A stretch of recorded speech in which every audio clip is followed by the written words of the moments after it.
Good evening, ladies and gentlemen, and welcome to the agenda review meeting for the Pittsburgh Public Schools and Mount Oliver Intermediate Unit. Today is Wednesday, December 10th, 2025. The agenda review questions that were asked in advance from board directors and the responses from staff for the December meeting have been posted to the public view on board docs under agenda item 1.03.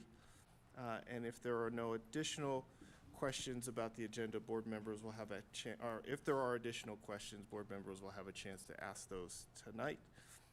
We will begin with the Mount Oliver Intermediate Unit agenda, which includes agenda items 18.01 through 28.01. Ms. Solak, are there any items that need to be pulled from that agenda? No, there are not. All right. Thank you. Are there any questions on the Mount Oliver agenda that were not previously asked and answered that need to be answered tonight?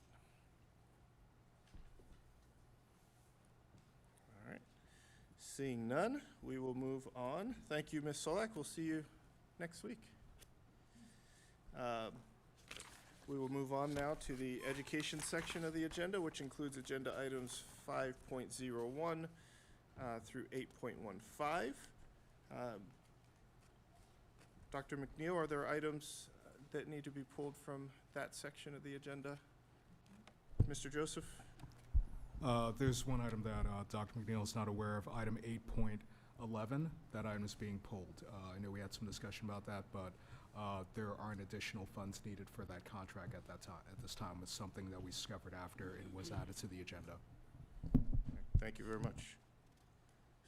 Agenda item 8.11 is being pulled. Dr. McNeil says there are no others. I will note there were three items that were added in the last day or two that likely did not provide opportunity for board members to comment on. So those include agenda items 8.13, 8.14, and 8.15. And so I will open the floor for questions or comments on any of those items. Or any other item that hasn't had an answer. For reference, 8.13 is the course of study that we do every year. 8.14 is the electronics devices policy, which includes a recommendation for a district-wide ban on cell phone usage during school. And then 8.15 is the federal fiscal compliance, which, if I am correct, Ms. Sherry, is just a legal requirement that we review this year with updates? Correct? Excellent. Questions, comments, board members?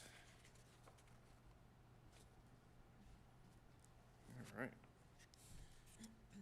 Seeing none there, we'll move on to the business section, which includes agenda items 10.01 through 12.32. Mr. Joseph, are all of those items still valid? Yes, I believe there's one placeholder, and depending on whether we have the information, we will pull that and then bring it back in January. Okay. Excellent. Are there any unanswered questions or comments from board members on the business section? Yes, Director Silk. Thank you. I had a clarifying question for item 10.05. First of all, I wanted to acknowledge an error in my question. I asked about the length of executive sessions. I meant our agenda review and legislative meetings when I was asking about the length of those meetings for which we have this contract for transcription services. I was just wondering how if we don't have data on the length of our meetings, how we ended up with the contract with the base pay of minimum 4 hours. So this has been a longstanding contract in the district, so that is a minimum fee that is there for the appearance fee for the meeting. So the contract has two components. There's the appearance fee. So typically, in my recollection, most meetings are under that amount of time. The question you asked made it appear that you wanted to know the min maximum and also tracking of the time, so that's how it was presented. But in terms of the 4 hours, that's basically the standard that most of our meetings kind of occur within. And if we have a meeting that goes longer than that, then that's what would trigger the additional fees. But typically, most of our meetings are within that 4-hour window. If we have the longer meetings we might have, or if we have really long public hearings that we allow to go multiple hours and don't split it up between 2 days. Understood about that being that our meetings are typically under that. I was asking for that information to have a sense of what is like the average length of our meetings. If it's significantly under that was my question for, if not this year, for moving forward. I was wondering if companies like this use 4 hours as a base, or if it made more sense in the future for that time period to be smaller, given the length of our meetings overall.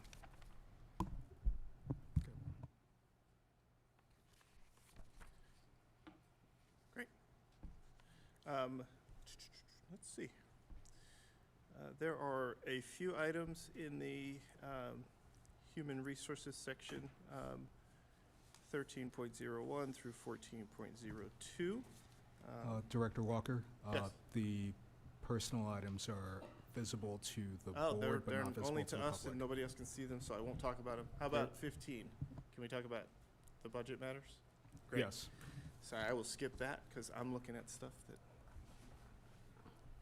that. We do have 5 items under budget matters, 15.01 through 15.05, which includes the transfer tax, the proposed millage increase for property taxes,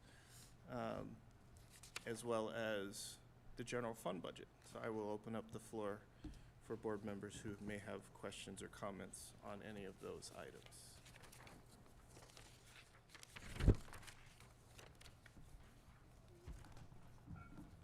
Oh, I thought you were reaching for. Director Teleferro? Yes. Thank you. So I did have a couple of clarifying questions. First of all, I just want to thank Chief Rudolph and the administration for providing the central office vacancy information that the board requested a couple of weeks ago. I just was curious on this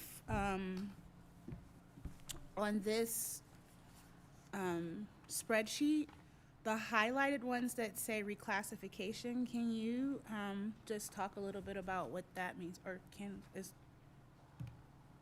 I know Chief Rudolph is not here. Oh, this is here for her. Alexis Howard, Director of Talent Management.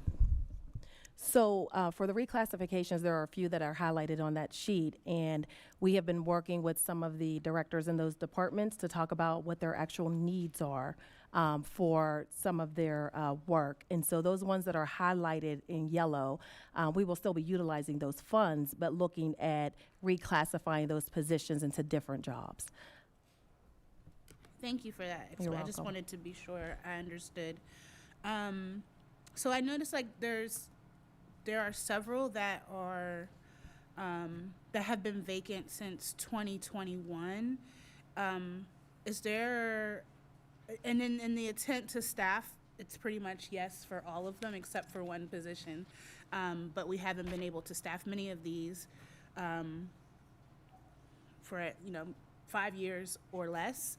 So I'm just wondering if there is rationale of why we would continue to consider those positions, even though they haven't been staffed for 5 years. Although the positions have not been staffed, that does not mean that there hasn't been an effort to staff those actual positions. And so working again with the hiring managers, we're looking at what the needs are in the actual departments and if they still need those positions in order to operate efficiently. Thank you. I appreciate that explanation, and I understand that there's an intent to staff those positions and haven't been able to find the qualified candidates. But I think what I'm having a hard time with, like, so for instance, I've been on this board for 6 years now, and there has not been a deputy superintendent. And then there's also staff in that office that's listed here. And I'm just wondering, like, what I would like to know and have a very firm, not we're trying to find somebody, but like, if you're not going to staff this position within the next like year or so, then does it need to remain in the budget for 2026? I think that's what my concern is. I understand. I mean, I work in human resources in talent acquisition, so I understand the difficulty to find qualified staffing, but it does concern me to have so many positions that we haven't staffed for 5 years, and perhaps, you know, it's very hard to find, you know, electricians and plasters and plumbers. The city of Pittsburgh had one plumber for the past couple of years, so I understand that. But to me, like, how is that work? I mean, that workload is going somewhere else. So can we do without those positions in this year or in, 2 years from now? And that's, I think, what my concern is. So I'd like anybody who can speak on that. What, Mike, you wanna go? I can speak specifically, Mike McNamara, Chief Operations Officer. I can speak specifically to the maintenance department vacancies. Currently, those are hard to staff positions that we've, have a lot of retirements and things like that. So there's been a lot of turnover recently. But when those positions aren't staffed, we do one of two things. We either use more overtime to cover the work that we need to do, or we put it out to outside contractors to do that work. So those are the two things that we've been doing while we're in the process of trying to fill these positions. We've had negotiations with the union during the last contract about different ways to staff the positions, different shifts and things like that. So we're working on a plan right now to increase staffing in the maintenance department to reduce some of the overtime.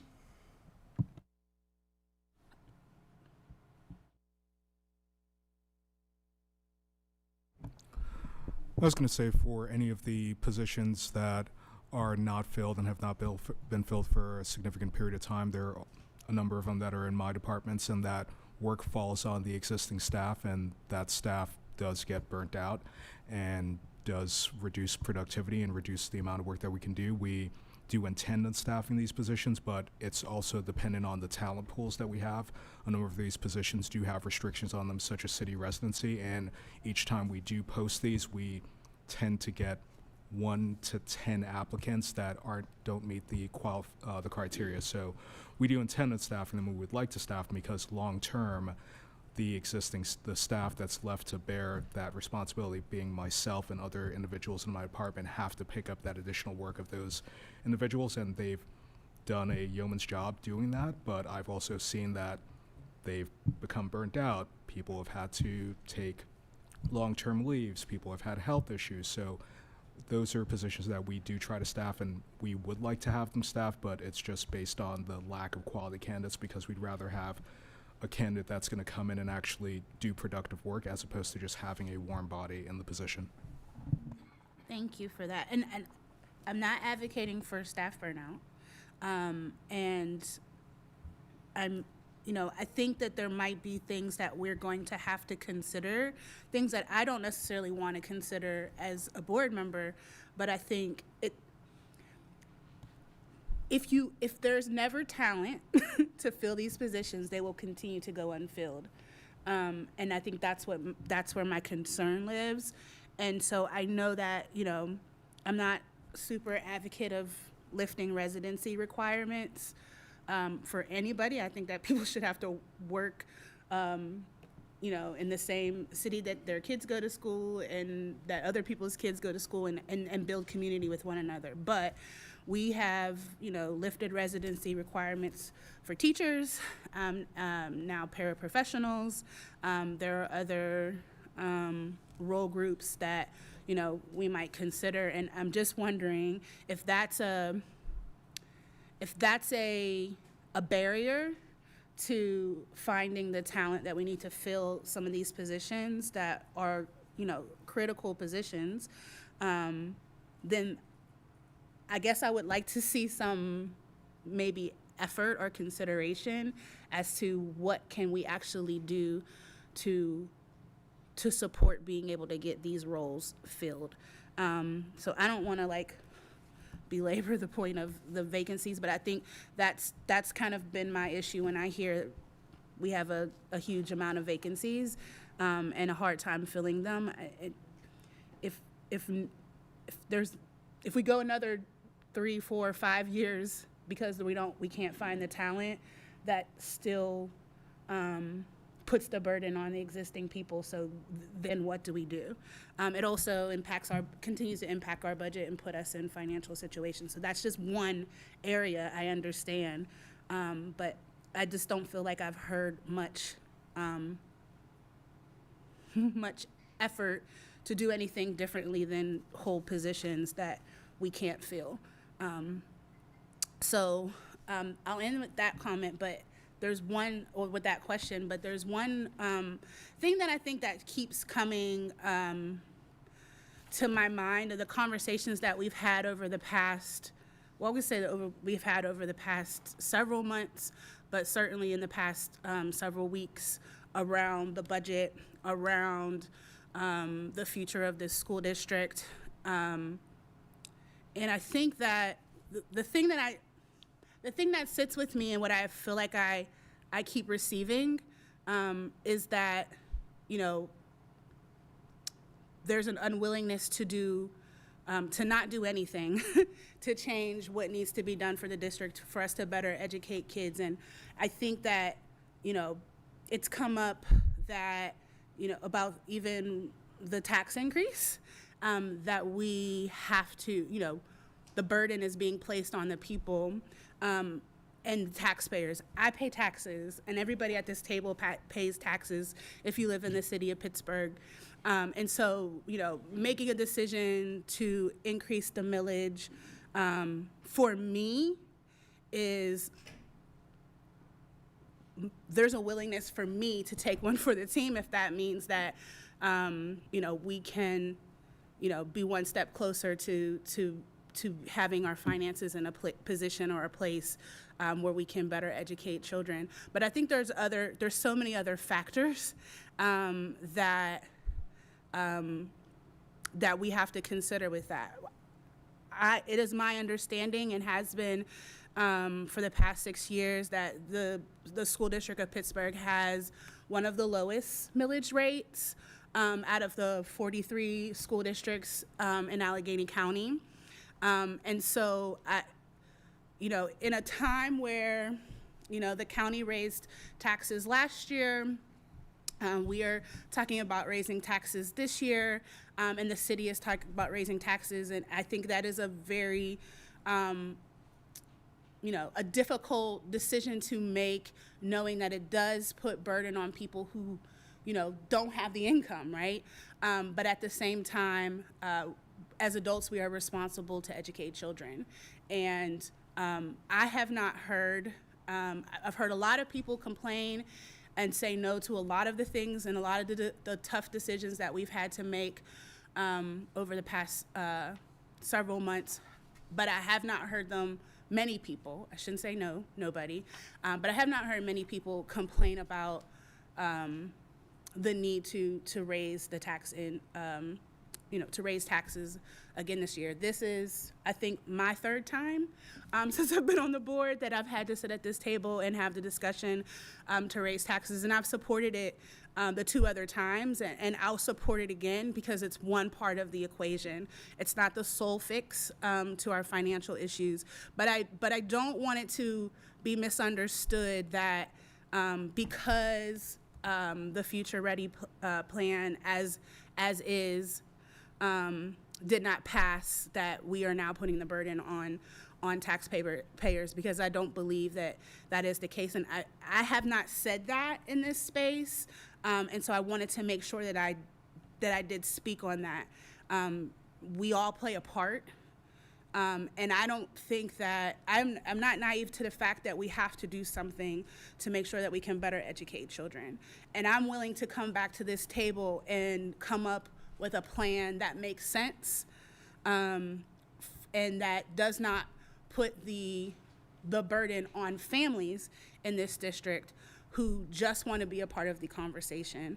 And so the two play, go hand in hand, I should say. And so I think that it's important for us to do the hard things that we know we have to do. And in this case, raising the millage to me is not actually a hard thing at all. I think it's a reasonable thing. And if people are upset that we may consider raising taxes, they can move to the suburbs where their millage rates are, on upwards of 25,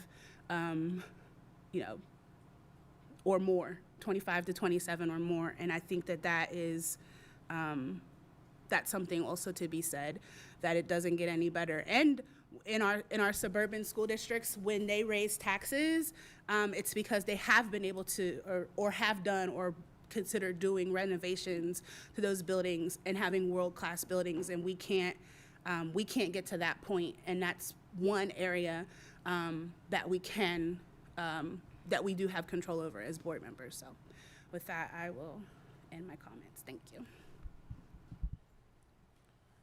Thank you, Director Talaferro. Other comments, thoughts? Director Yord?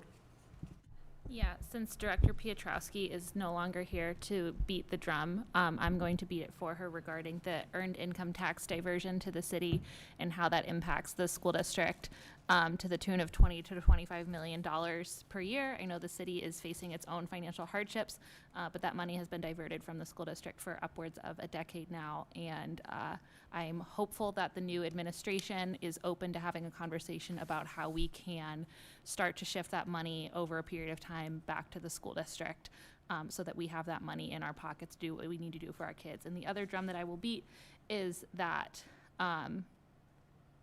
it would be really helpful in real estate tax, on the real estate tax side, if we had regular countywide reassessments. And that is something that our current county executive has campaigned on and has not yet actioned, and it would be immensely helpful to the people of Allegheny County if we knew that countywide tax real estate reassessments would happen at a regular cadence. I realize that that is not required in the state of Pennsylvania, but we could do something innovative in Allegheny County and require that it happens on a regular cadence, potentially reassessing a portion of the county every 4 years and then rotating it. I'm not the expert on that, but it would be immensely helpful to the city, to the county, to the school, and to the school districts and all the other municipalities if we did not have massive fluctuations in real estate valuations in properties with similar value based on the year that those homes were purchased. So that's all I have to say.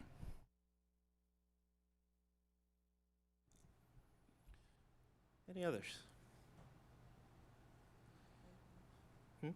Yes, Director Reed?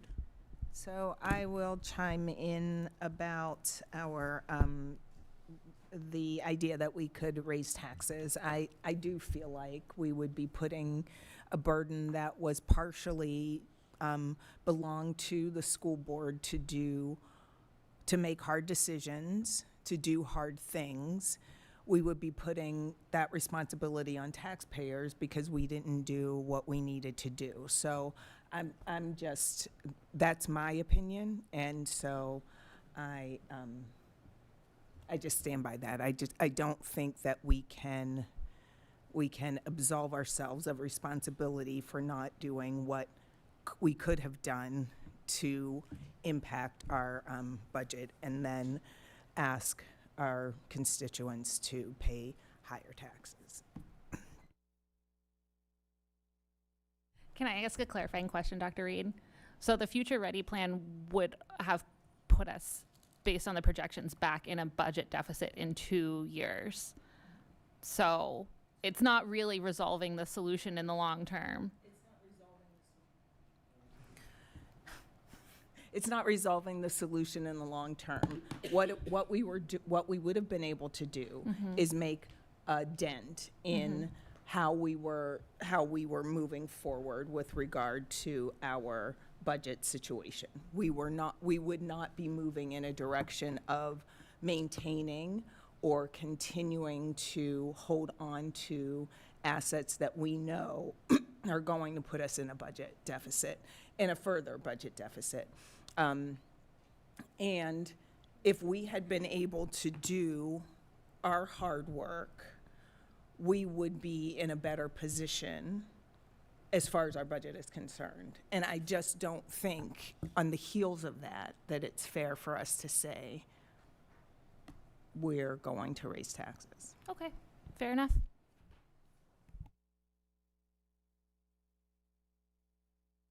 Here for. You know, we don't ever have no discussion. We just go home in 30 minutes. We either So, do it tonight or we do it next week, and Yeah, let's- either way, we're both. So it is my understanding that we would have done both. Would have also raised taxes, and if the plan would have moved forward, we would have also done that. Is that correct?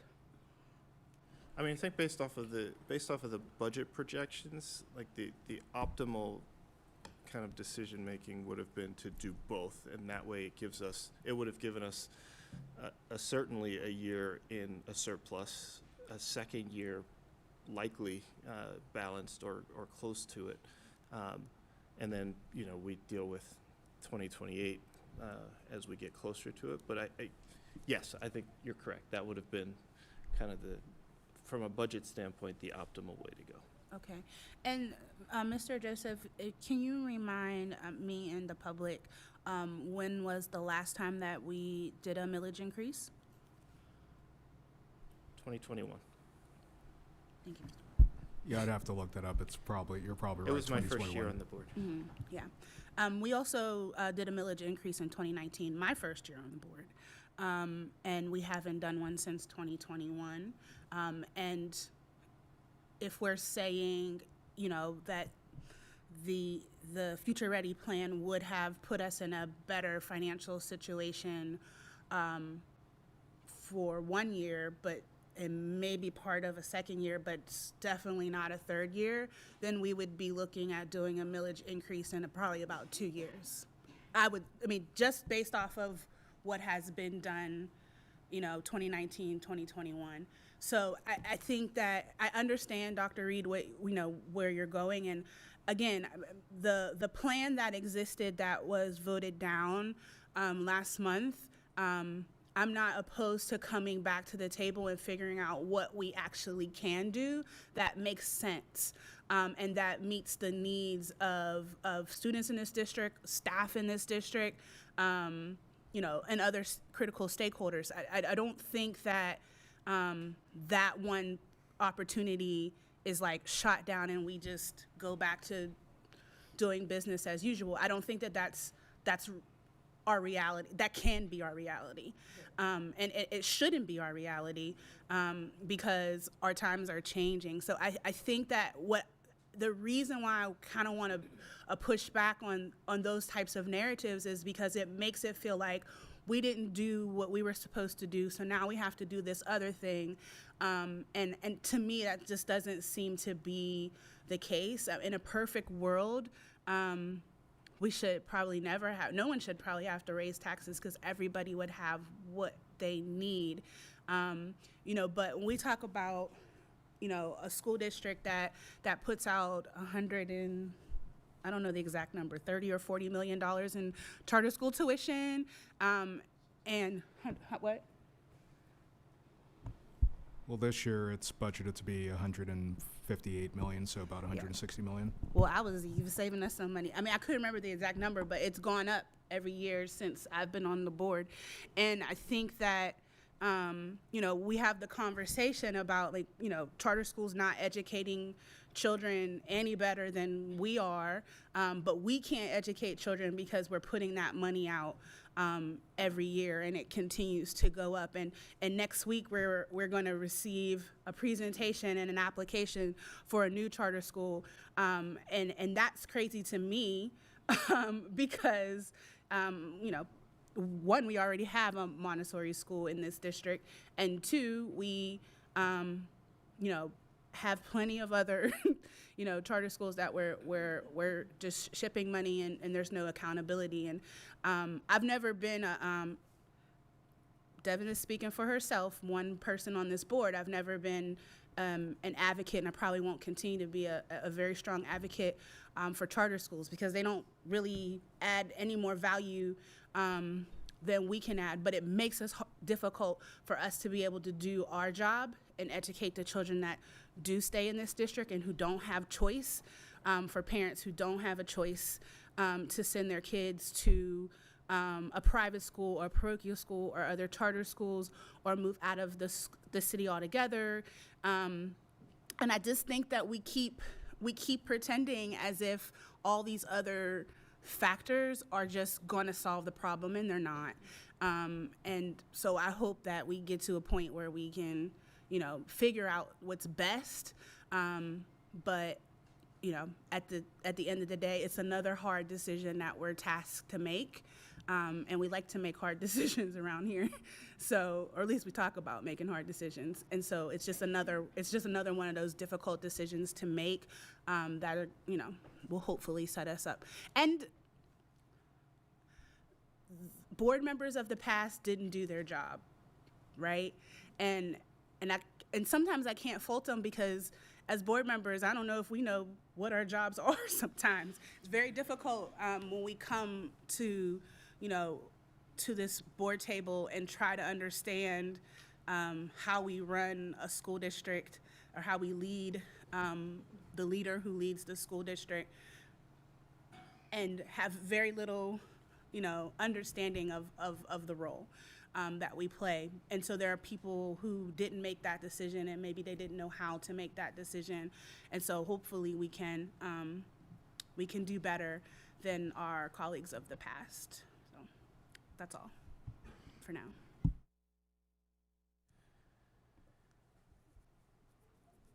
So I'm trying to think what.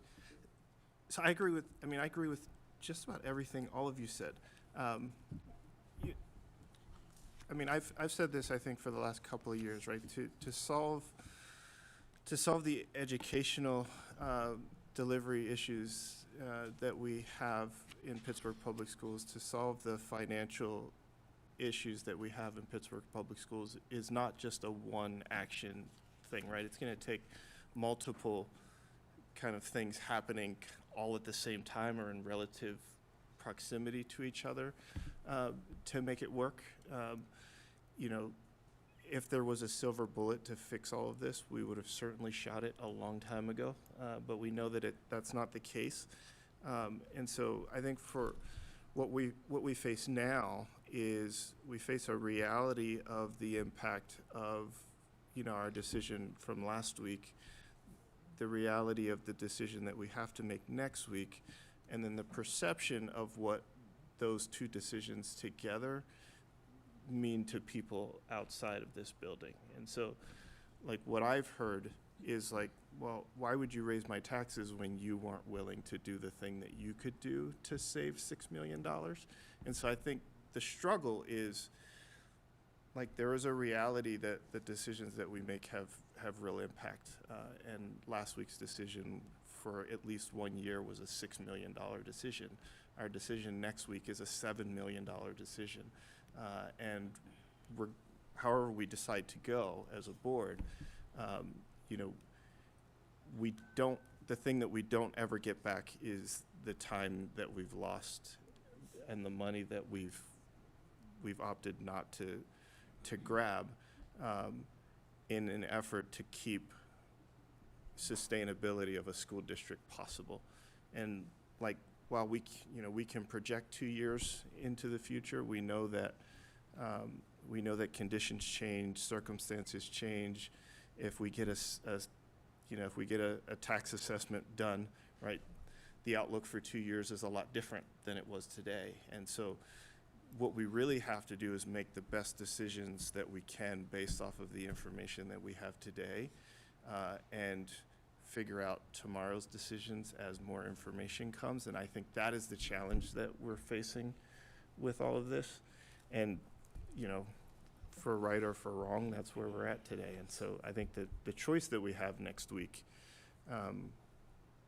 you know, I think independent of what the city does, because I don't think what the city does with their taxes should impact necessarily what we do as a board, because we are responsible for the finances of this district. And the city has proven that even with our $25 million, they can't figure it out. So maybe they should just give it back, because it would take care of a lot of our problems. So not to get on the new mayor's bad side before he gets started, but like it really does, it really is. And I think as a board, I would encourage us to think about like what are all of the different levers that we have to kind of pull at the same time or in relative proximity to each other to push this dream of high quality education in Pittsburgh out for as long as we can. And that's really, I think, the best that we can ask for, unless somebody changes charter school laws that make it so that they can't take our money and then kick our kids out after they don't want them anymore. And I think we've seen it with the cyber charter reform, right? Because the push for that reform that saved us the $12 million this year didn't come from urban districts. It came from the rural districts who don't have to worry about brick and mortar charters. But now those cyber charters are coming, swooping their kids and their money away, and all of a sudden it's a bad thing. Maybe some of these charter schools will start building some buildings out in Indiana County, and we'll see how quickly those laws change.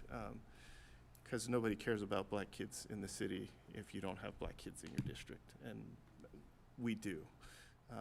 On both fronts, we care about them, we have them, and we need to, as a board, continue to work to figure out how do we do everything within our power to make it work for as long as we can. And so I say all that to try to, for once, not be controversial.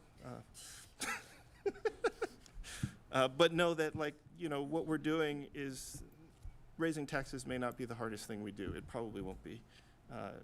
You know, the average person, they're gonna pay $50 a year. For most of us in the room, we might not look into the couch if we dropped it, but lots of people do, and I think we have to think about those things. So, I don't know. We'll see what happens next week. But it is a challenging thing that I hope we as a board will take up sooner rather than later to figure out what is the next big lever we can pull as quickly as possible to make the greatest impact that we can, and figure out how to do it in a way that doesn't piss off everybody, I guess. Did we want to have Mr. Weiss comment on the comments that we received about board policy and the presentation of the budget?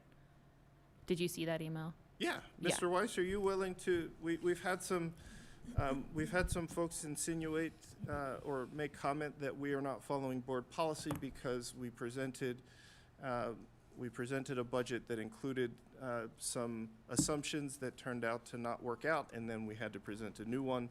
Mr. Weiss, can you tell us where we stand in compliance-wise with the budget that we are set to vote on in a week from now? Yes, thank you. The manner of adopting a budget is spelled out in the school code. Section 664 states that the budget has to be a public notice of a budget being available for public inspection, and also giving notice of a budget hearing, which we had on Monday.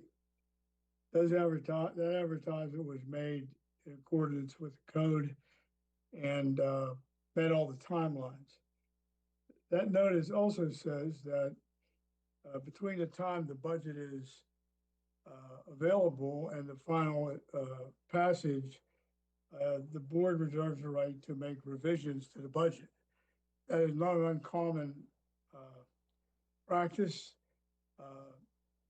Other school districts that have a fiscal year, they actually formally adopt a preliminary budget, and then they adopt the final budget. In the period in between, there are changes made. I believe the advertising, the hearings that were held, comply with the school code.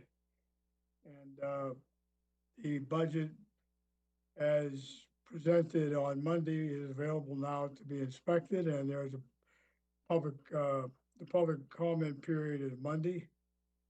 So I do not believe that the process followed by the district in this case violates any code requirements. I know that in the past, there have been changes to the budgets that have been initially displayed and then finally adopted. This one was a little more extensive because of the interplay between the Future Ready Plan and the budget, but I do not believe there's any violation of any policy in the district's handling of this matter. Thank you, Mr. Weiss. And then one more question, since we have you and Mr. Joseph here. In the event that the millage increase does not pass, are we able to amend the budget on the floor and vote that night, or do we have to create a new budget, post it, and then come back another time to vote on the new budget? Just procedurally. Procedurally, if you want to get it done that night, you'll probably have to recess for a couple of minutes so I can recalculate the budget and prepare another document to be posted on the board website. Okay. That is what I needed to know. That is the answer I would have given. I would have deferred to Mr. Joseph, who has to do all the work. I just wanted to make sure, because as soon as I said, do we have to come back, everybody's head fell down, because nobody wants to come back during Christmas break.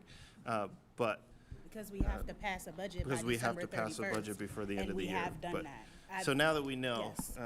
you know, we can plan for every, you know, either option.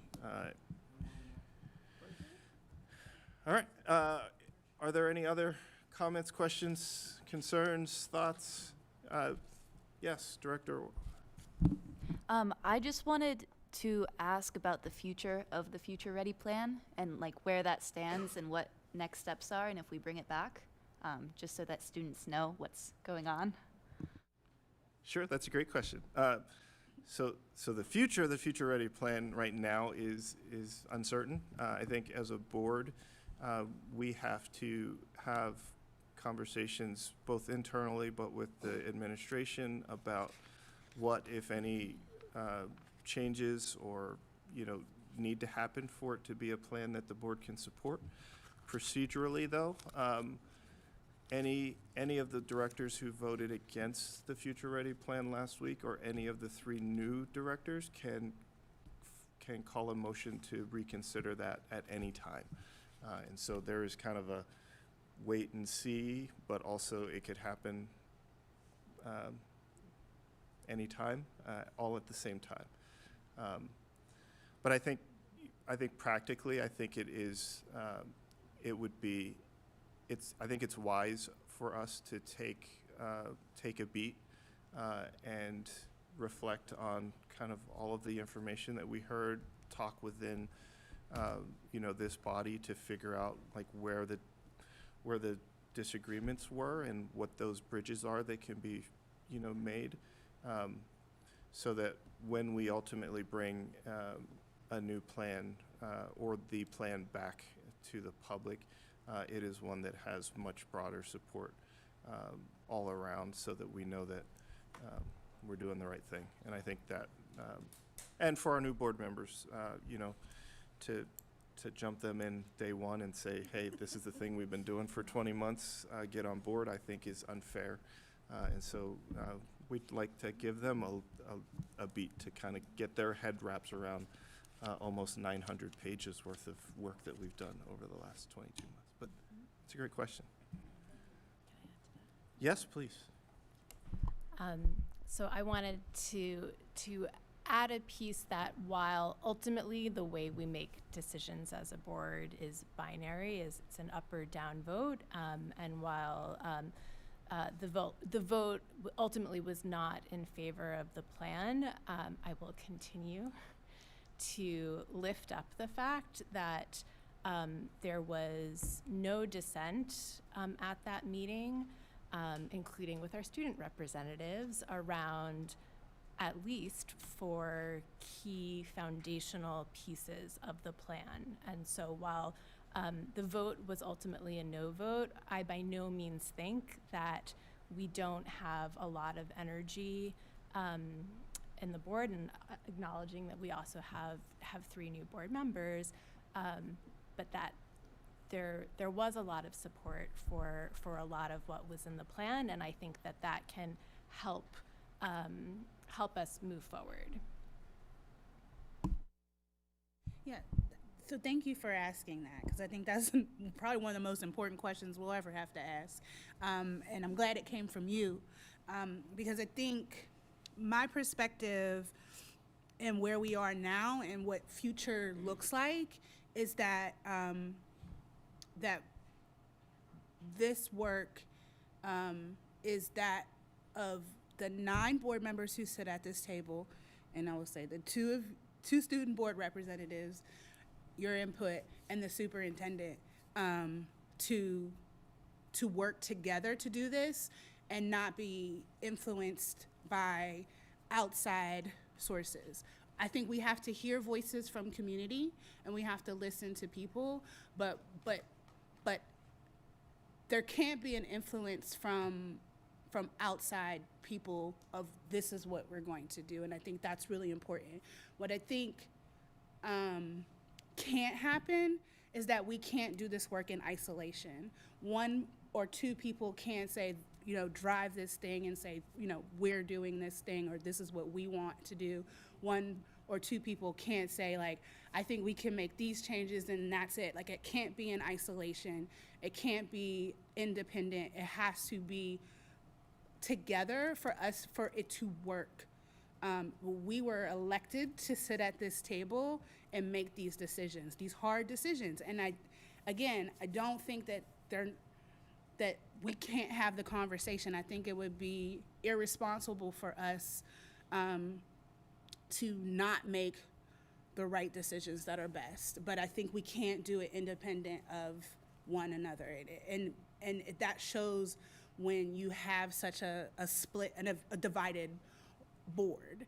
And so my hope in future, planning and thinking is that this won't just get thrown back on the table because 1 or 2 people think it should be, and it could be, but that we all can agree, like, this is what we need to do to move forward.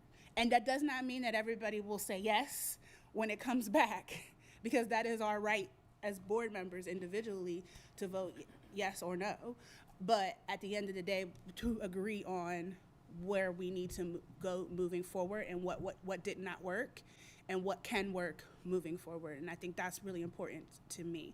If it comes back in any other way, then we're going to be right back where we were, where we started. So, thank you.